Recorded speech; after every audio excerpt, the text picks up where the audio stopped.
तो जैसे ही मैं उधर पहुंचा गेट के पास नेटवर्क आ गए। मैंने कहा अब सुन मेरी बात, एक काम कर, तू अपना बेड ऐसे कर ले, मैं अपना बेड ऐसे कर ले रहा हूँ। हमारे बेड ऐसे ऐसे पड़े हुए थे, इसमें कोई बकचोदी वाली बात तो नहीं थी। लेकिन वो वैन कैलेंडर ऑस्ट्रिच था, वो पागल।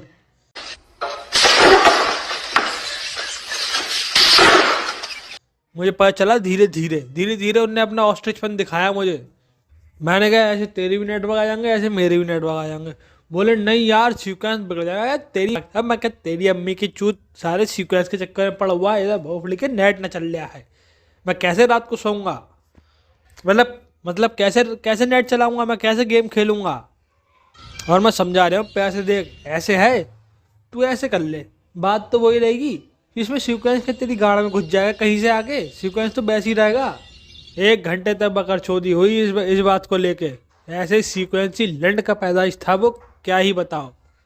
लेकिन एंड में मैंने भी अपनी बात मनवाई ली। मैंने सीक्वेंस की ऐसी की तैसी, तेरी गांड तहस नहस कर दूंगा मैं, बेड ऐसे ही पड़ेगा।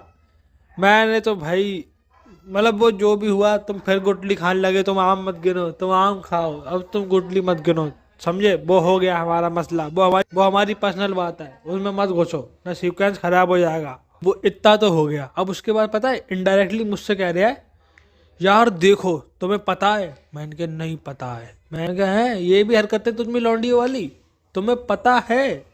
मुझे कैसे पता होगा, मैं अभी आया हूँ थोड़ी देर पहले। बोले देखो भाई, मैं एक टाइम भूखा रहता हूँ लेकिन मैं साफ सफाई करता हूँ। मैंने अंदर ही अंदर गाली बकी। मैं कहा तेरी अम्मी की चूस साले, ये कौन सा तरीका है कि एक टाइम भूखा रहता हूँ लेकिन साफ सफाई करता हूँ। क्या बहन के लिए लाल किले की झाड़ू लगाने जाता है, ये झाड़ भाई 4 का रूम, तो कितनी देर लगेगी इसमें झाड़ू लगाने में या साफ सफाई करने में इसकी, जो तू एक टाइम भूखा रहता है। ये सब बात मैं अपने मन में कह रहा हूँ। अभी तो नहीं कह सकते ना, अभी दोस्ती बढ़ जाने दो, फिर तो हम इसकी। मैं भी कह रहा हूँ हाँ बिल्कुल ठीक बात कही है आपने। अब मुझे सिंगट्टा कुछ समझ में नहीं आ रहा है। मैं ये सोच रहा हूँ, मैं वो रूम देख रहा हूँ 1 BHK का रूम कितना ही बड़ा होता है। बस ये देखा, मैं कहूँ इसमें एक दिन कैसे लगेगा। या तो ये भड़ुआ जुबान से चाटता है, ये करता क्या है। एक दिन मैं सोच रहा हूँ इसमें लगेगा कैसे। मेरी सारी मैथ खत्म हो गई, हालांकि मैंने बायो ली थी। फिर पता है मुझसे थोड़ी देर बाद बोला यार मैं ना अपने खाने का बहुत ध्यान रखता हूँ। क्या हाँ, वो तुम्हारी हड्डी निकल गई, उसे उठा के पहले वापस लगाओ। खाने का ध्यान रखता हूँ, हम तो साले भूखे मर रहे हैं ना यहाँ पे, हम कहाँ अपने खाने का ध्यान रखते हैं। ऐसी बकरचौदे आदमी मिला, मैंने कहा इसके संग तो क्या ही होगा। अब कुछ अलग सा कुछ नया सा होने वाला है इसके साथ। 1 महीना अगर 1 महीना भी रहूंगा मैं इससे कह रहा हूँ सुन मेरी बात यार। कल मेरी क्लास है एनेटमी की, मैम ने कहा है कि स्केलेटन लेके आना एक। मैं क्या चलेगा यार। बोला यार मैं क्या करूंगा जाके। मैंने कहा है तू क्या करेगा, तेरा ही तो काम है मेन, मैम ने स्केलेटन मुझसे तो ही मंगाया है। चल ले यार, कोई बात ना, कलर से कोई फर्क थोड़ा ना पड़ता है, वाइट हो चाहे ब्लैक या पिंक, चाहे रेड चाहे ऑरेंज। कपड़े पहन ले, कपड़े तो उतारने होंगे तुझे। ये रात को लाया सेब, और ये रात के 1 बजे उठा सेब और छुरी लेके। मैंने कहा ये बहन करंट कौन सा तरीका है अपने सेहत का ध्यान रखने का, रात के 1 बजे उठ के सेब खा रहे हो तुम। बोले इसमें आयरन होता है। मैंने कहा अच्छा, कबाड़ी को बेची आऊँ फिर। बोले नहीं भाई इसके अंदर आयरन होता है। मैंने कहा अच्छा, सर कैसम की माँ का लंड, सेब के अंदर आयरन होता है। मुझे लगा सेब के बाहर होता है, मैं तो अभी इन सालों कबाड़ी को बेच देता। मैं पहले काम तो यही करता था, सेब लिए कबाड़ी को बेच दिए। इनने सेब काटा, पहले उंगली काटी। मैंने कहा ले आओ, वह उसड़ी का जितना आयरन बनता वो सब तो बाहर निकाल दिया। अब कैसे रखोगे अपनी ध्यान का हेल्थ। उंगली काट ली पहले ही, सब आयरन तो बाहर बाहर हो गया, निकल गया। फिर मैंने भी इससे धीरे धीरे मजे लेने चालू कर दिए। इसका एक ब्रीफकेस और 2 बैग थे। मैंने कहा ये सब सामान तेरा है। मैं बोला हाँ। मैंने कहा तो तेरा बुलडोजर कहाँ है। मैंने कहा ऐसे नहीं ला सकता तू उसे, बुलडोजर कहाँ है तेरा मुझे बता। ये तो पॉसिबल ही नहीं है कि तू ऐसे उठा के लिया है। तो धीरे धीरे मुझे पता भी चल गया ये साला भूखा कैसे रहता है सफाई करके। ये हर 1 घंटे बाद झाड़ू मारता है। ये बाहर से आएगा, ये चलेगा थोड़ा, जैसी जैसी धूल मिट्टी होगी झाड़ू उठा लेगा, फिर मार देगा, फिर 1 घंटे बाद फिर झाड़ू मार देगा, फिर 1 घंटे बाद फिर मार देगा। अब मुझसे कह रहा भाई यार तुमने झाड़ू नहीं मारी जब से आए हो तुम। मैं कहा बहन के रेंट 1 दिन हुआ है मुझे, उसमें 4 बार तूने मार ली। अब मैं क्या तेरी गाड़ मारूँ अब इसमें। अजीब ही चूतिया बंदा था यार वो। मैं सो के उठा, देखा तो ये झाड़ू मार रहा है। मुझसे कहता है यार भाई तुम झाड़ू नहीं मारते हो। मैं कहूँ बहन के लैंड में सो के उठाऊँ, इंसान बोरे से उठाता है झाड़ू मारने के लिए। मतलब इंसान झाड़ू उठाता है बुरुश करने के लिए। ये क्या बात करता है यार। यार तेरी झाड़ू की माँ की चूत। मैं कह रहा हूँ मैं पहले बुरुश करूँ या झाड़ू उठाऊँ, ये बता। अजीब चूतिया आदमी है यार। क्या ओसीडी से भरा हुआ ये साइकोपैथ साला मुझे तो पागल कर देगा। ना पागल माँ का लट कतई पागल। बाहर से आओ, चप्पल उतारो, चप्पल सीक्वेंस में उतारो, जूते सीक्वेंस में उतारो। आज की बहन की सीक्वेंस चोदूं। मैं तो पागल हो गया बहन का लट सीक्वेंस के चक्कर में। मैं कहा ये सीक्वेंस के चक्कर है मुझे पागल जरूर करेगा। भाई साहब चप्पलों में मिट्टी आ रही है तो कह रहा है यार चप्पलों में मिट्टी आ जाती है। मैं कहा अच्छा, क्या आना चाहिए था? हीरे मोती सोने हीरे जवाहरात क्या आना चाहिए था चप्पलों में? बोले चप्पल सीक्वेंस में नहीं आती। मैं कहा, तेरी बहन का लंड पागल। 100 काम वाली की एक काम वाली बाई थी ये। इतना पागल था ये सवाई चक्कर में। साला अपने बेड जब भी लेटता तो बेड पे झाड़ू मार के लेटता था। एक झाड़ू ने अलग से रखी थी बेड पे झाड़ू मारने के लिए। फिर अगले दिन सो के उठूँ मैं, फिर साला मेरे सूरज के सामने झाड़ू लगा रहे हो। बोला यार तुम झाड़ू नहीं मारते हो यार तुम जब से आए हो। मैंने कहा अरे बहन के लंड। मैं कहा अच्छा। मैंने कहा हाँ सर।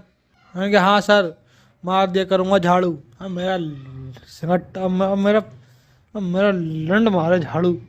और थोड़ी करी तो पागल साले। मैंने अपने आज तक घर पे कोई काम ना करा, मैं यहाँ काम करूँगा। और पैसे के नाम से तो लोग पक्के लेने लगते थे इससे। मैंने कहा एक काम भाई मैंने कहा एक मेड रख ले रहा है। बोले क्या ज़रूरत है? मैंने सोचा हाँ ज़रूरत तो नहीं है। फिर मैंने कहा एक काम कर रहा है, रॉड लेके आ रहा हूँ मैं, पानी के गर्म पानी से नहाया कर। बोले मत लाओ, क्या ज़रूरत है? मैंने कहा ठंडा आ रही है। बोले कोई ज़रूरत नहीं है, गर्म पानी आता है टंकी में से। मैंने कहा बहन की रिका। मैंने कहा अच्छा। मैंने कहा कैसे? बोला मोटर चलाओ तो। मैंने कहा चला के दिखाओ फिर इसी बात पे। मोटर चलाया, 1 घंटे तक ठंडा पानी आया। मैंने कहा अब तुम ही नहाओ। दाल चावल की तो माँ बहने कर दी इनने। मैं कहूँ हाँ भाई क्या बनाया? दाल चावल। फिर अगले दिन पूछो क्या बनाया है? चावल दाल। फिर अगले दिन पूछो दाल चावल और चावल दाल। मैं कहा अच्छा सही है यार, तुम ये नई नई डिश रोज कैसे बना रहे हो? कभी दाल चावल, कभी चाल दावल, कभी चावल दाल। इसने अंडा बनाया मेरे सामने। इसने 2 अंडे लिए, नमक डाला, फिर मिर्चें डाली, फिर काली मिर्च डाली, फिर हल्दी डाल दी, फिर उसने चटनी बना दी अंडे की, उसे पीस के, और फिर इन्हें चावल में डाल दिए उन्हें। बोला भाई खाओगे? मैंने कहा मेरा पेट तो फुल है। मैंने कहा देख ऐसे हवा भर के। मैंने कहा देख ऐसे पेट है। मैंने कहा देख बिल्कुल फुल है मेरा पेट ऐसे। हाँ मैं अभी अभी खा के आया हूँ खाना। ऐसे थोड़ी देर पहले कह रहा है मैं यार कुछ खाने की सोच रहा हूँ, क्या खाऊं? मैं से पूछ रहा हूँ पहले ये बताइए है क्या? ये अंडा या चावल या अंड चावल? मैंने कहा इस डिश में टट्टू की फीलिंग क्यों आ रही है मुझे बोलते हुए? पहले ये बता, ये क्या चीज़ बनाई है तूने अंड चावल से? मैं कह रहा हूँ इसे खाना भी है, ये चूसना है, इसे इसे करना क्या है? इतनी खतरनाक कठिन चुनौती मैं नहीं झेल सकता भाई। अब आती है मेरी झाड़ू मारने की बारी। बोला मैं अभी आ रहा हूँ 2 मिनट में, तुम झाड़ू मारो। मैंने कहा हाँ सही है, जल्दी से आ जा तू 2 मिनट में, जब तक मैं पूरा कमरा साफ कर रहा हूँ। मैंने झाड़ू उठाई, उसी एक एक करके सारी सीकें निकाली और पूरे कमरे में ऐसे फैला दी। झाड़ू भी फेंक दी। मैं कहा अब इसकी गांड तहस नहस हो जाएगी जब ये लौट के आएगा। झाड़ू फेंक दी और मैंने उठा दिया जूता। अब उसे दौरा पड़ेगा, अब मैं इसे जूता सुखा दूंगा। ये कमरे में आया, मैंने कहा यार झाड़ू टूट गई और ये सब सीखें बिगड़ गई यार। ऊपर बोले बिखर कैसे गई? मैंने कहा ऊपर वो छिपकली टहल रही, मैंने उसके मारी झाड़ू तो वो सब झाड़ू टूट गई। अब ये ऐसे कमरे में बिल्कुल सीधा खड़ा हो गया। इसके हाथ में अंडे थे, ये देख रहा है ऐसे पूरे कमरे को। मैं आगे झुक के इसकी जूता लेके इसकी तरफ को ऐसे खड़ा हुआ हूँ। मैं भी देख रहा हूँ कि अब क्या होगा। जूता आगे मेरे हाथ में, इसके हाथ से अंडे गिर गए। मैंने जूता आगे बढ़ा है। मैंने कहा सुंघाने की बारी आ चुकी है। मैं गिनती गिनने 1 2 3 सुंघाऊंगा ना, कुछ होगा ना ऐसे। ये गेट से ही लौट गया वापस। ये बाहर भागा बहुत तेजी से। मैंने कहा अरे ये कौन सा दौरा पड़ गया? मैंने कहा जूता फेंक के मारना पड़ेगा क्या अब? ये हुआ क्या ऐसे? और फिर मैं सोच रहा यार कुछ गलत तो ना कर दिया, ये साला कहीं आत्महत्या ना कर ले। कुछ करना बैठा ये। फिर ये 5 मिनट बाद आया एक नई झाड़ू लेके। बोला लो अब तुम इससे साफ कर दो। मैं आगे बढ़ा, मुझे एक और छिपकली दिख गई। मैंने कहा मुझे भी ओसीडी है तेरी तरह, मैं भी छिपकली को देख के पागल था। मैंने फिर झाड़ू मारी छिपकली पे, झाड़ू फिर थोड़ी सी खुल गई। ये पीछे से आयन ने मेरा हाथ पकड़ लिया। बोला आज से तुम झाड़ू नहीं मारोगे, मैं मारूंगा। मैंने कहा ओके। मैंने कहा ये बात हुई चीते, ये यही तो मचा रहा था अंदर ही अंदर, मैं कह रहा हूँ। मैंने कहा यही तो मचा रहा था, यही तो बात हुई। हाथ से झाड़ू मैं नहीं मारूं। मैंने कहा यार कभी कभी तो मार दिया करूंगा। बोले ना यार कभी भी। मैंने कहा यार एक महीने में। बोले नहीं तुम मारोगे ही नहीं। मैंने कहा सही है। मैंने कहा ओके सही है, अब क्या है। तो बस यार आज के लिए इतना ही, अब मिलते हैं अगली वीडियो में। बाय।